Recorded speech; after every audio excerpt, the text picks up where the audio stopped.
सगळ्यांच्या आवडीचा म्हणजे हा साबुदाणा बटाटा पापड. पण बऱ्याचदा काय होतो, हा पापड लाल रंगाचा होतो, अतिशय कडकडीत होतो. पण हे पापड बघा ना, अगदी मस्त दुप्पट-तिप्पट फुलले आहेत. हा आधीचा पापड बघा अगदी लहान आहे आणि तळल्यानंतर त्याची साईज अगदी दुप्पट-तिप्पट फुललेली आहे.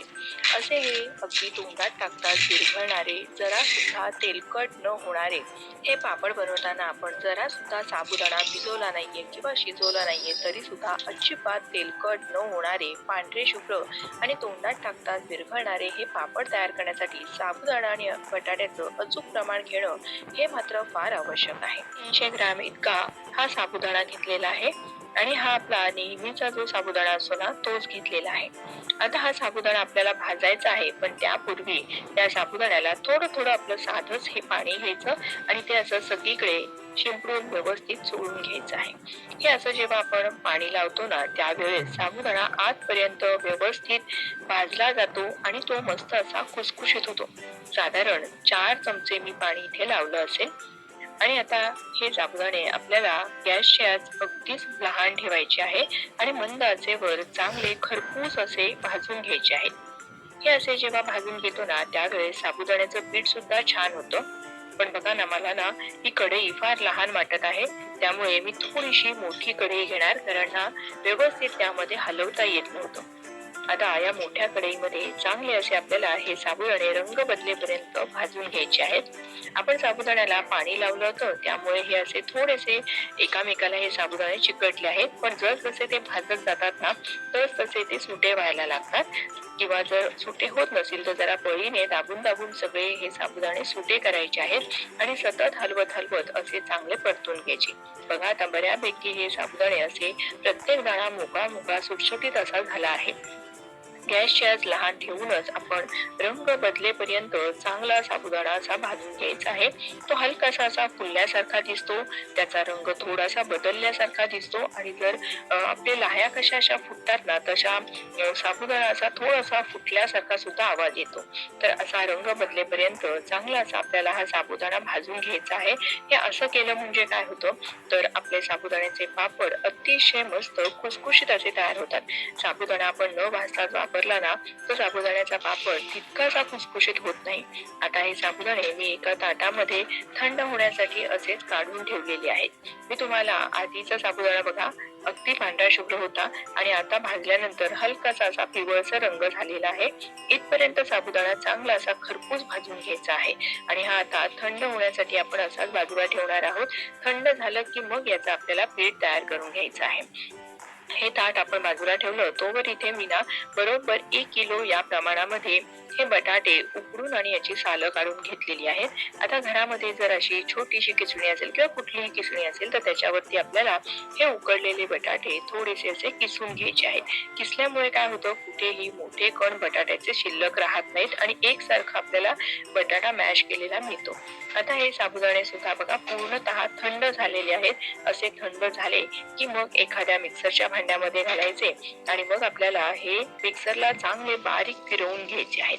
पण जर तुमच्याकडे गिरणीची सोय असेल किंवा गिरणीमध्ये घरघंटीवरती जर दळून आणले ना तर अगदी मस्त असं बारीक आपण गव्हाची कणिक वगैरे कशी मिळते ना तशी आपल्याला गिरणीवर बारीक पीठ दळून मिळतं.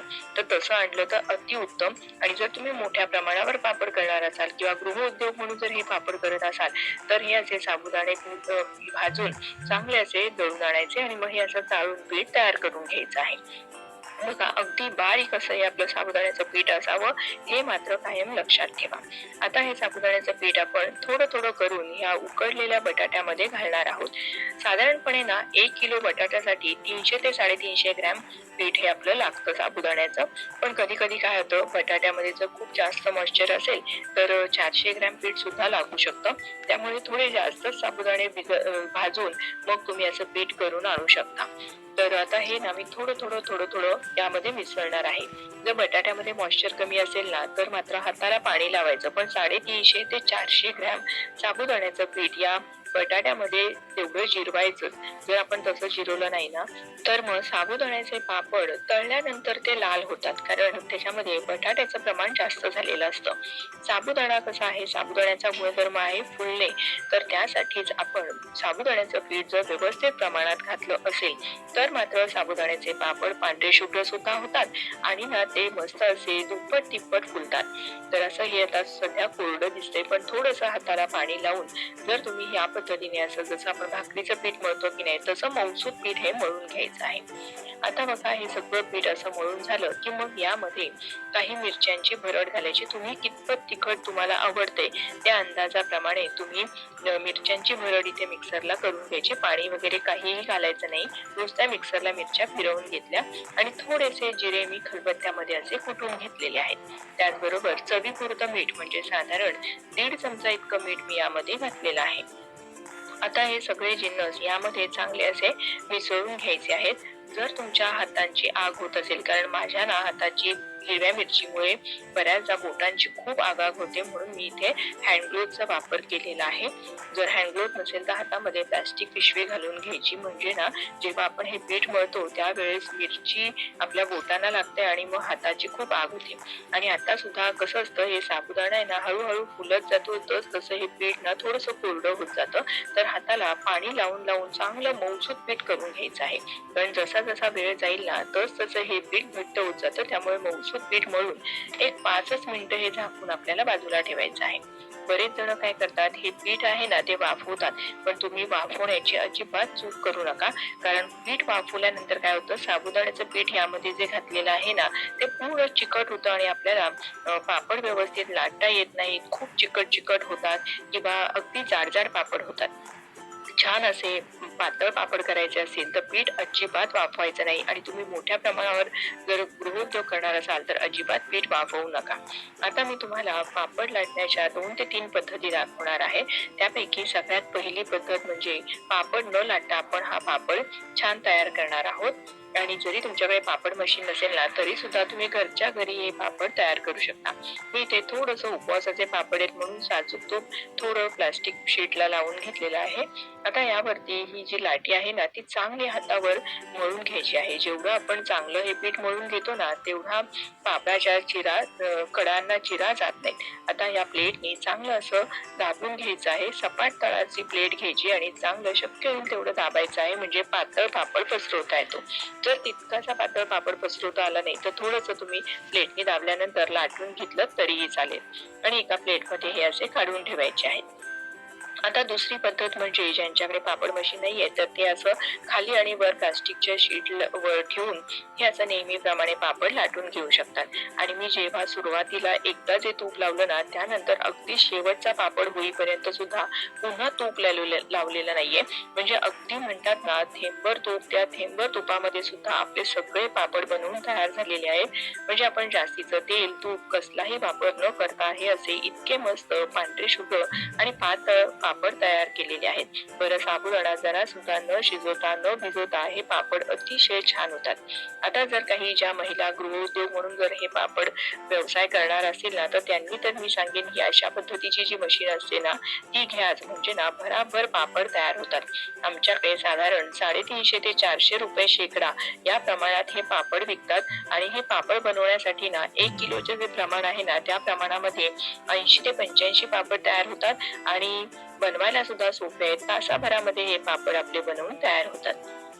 आता हे एकत्रित असे पापड तयार करून घेतल्यानंतर एक माझ्याकडे प्लास्टिकची ही मोठी शीट आहे, त्यावर मी हे पापड वाळत घालणार आहे. जर तुमच्याकडे सुती कापड असेल किंवा एखाद्या जुन्या साडीवर जरी हे तुम्ही वाळत घातले ना तरी काही हरकत नाही, पण प्लास्टिक शीटवर ना ते काढायला वगैरे सोपे जातात, त्यामुळे मी प्लास्टिक शीटवर घालणार आहे. आणि माझ्याकडे उपलब्ध आहे म्हणून मी निव्वळ हे असं या पद्धतीने घालून घेतलेले आहेत. बाकीचे सुद्धा सगळेच पापड या पद्धतीने मी असे तयार करून घेतले आणि याला ना उन्हाची वगैरे काहीही गरज लागत नाही, कारण आपण अतिशय पातळ पापड लाटले आहेत.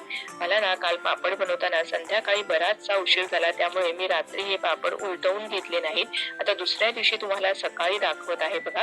हे पापड थोडेसे असे शीटला चिकटलेत, पण ते सहजपणे सुटून येतात. आणि हे आता मी पलटी करून घेत आहे आणि हे सगळे आता मी पुन्हा एक दिवस घरामध्येच वाळवून घेणार आहे. आता दुसऱ्या दिवशी मी हे जिथे माझ्याकडे खिडकीमध्ये ऊन येतं ना, तिथे हे असे टोपलीमध्ये भरून थोडा वेळ असे उन्हामध्ये ठेवणार आहे. साधारण तास 2 तास जरी ठेवलेत ना तरीही चालेल. आणि मग हे पापड आपले आता भरून ठेवण्यास तयार झालेले आहेत. बघा अतिशय मस्त पातळ असे आपले हे पापड तयार झाले आहेत. हे वर्षभर टिकण्यासाठी आपण उन्हामध्ये चांगले एक दिवस वाळवून घेतलेले आहेत. आणि जर उन्हाची सोय नसेल तर मात्र घरामध्ये 2-3 दिवस असेच आपल्याला हवे. तुम्हाला पापड दाखवते. तेल चांगलं गरम करून घ्यायचं आणि मग गॅसची आच मध्यम करायची. बघा काय मस्त पांढरा शुभ्र असा पापड आपला तयार झाला आहे. जरा सुद्धा लाल झाला नाही, कारण आपण घेतलेले साबुदाणा आणि बटाट्याचं अचूक प्रमाण. अगदी झटपट हा पापड तयार होतो. फार अगदी कडकडीत सुद्धा तेल करायचं नाही, नाही तर करपतो. पण असा मध्यम तेलामध्ये चांगला असा पापड तळून घेतलेला आहे. आपण साबुदाण्याला भरपूर असं पाणी लावून चांगला खरपूस असा साबुदाणा भाजून घेतला असल्यामुळे तोंडात टाकताच विरघळणारा, चौपट फुलणारा हा आपला अजिबात तेलकट न होणारा साबुदाणा बटाट्याचा पापड बनवून तयार झाला आहे. तुम्हाला आजचा व्हिडिओ थोडा जरी आवडला असेल तर प्लीज व्हिडिओला एक लाईक करा.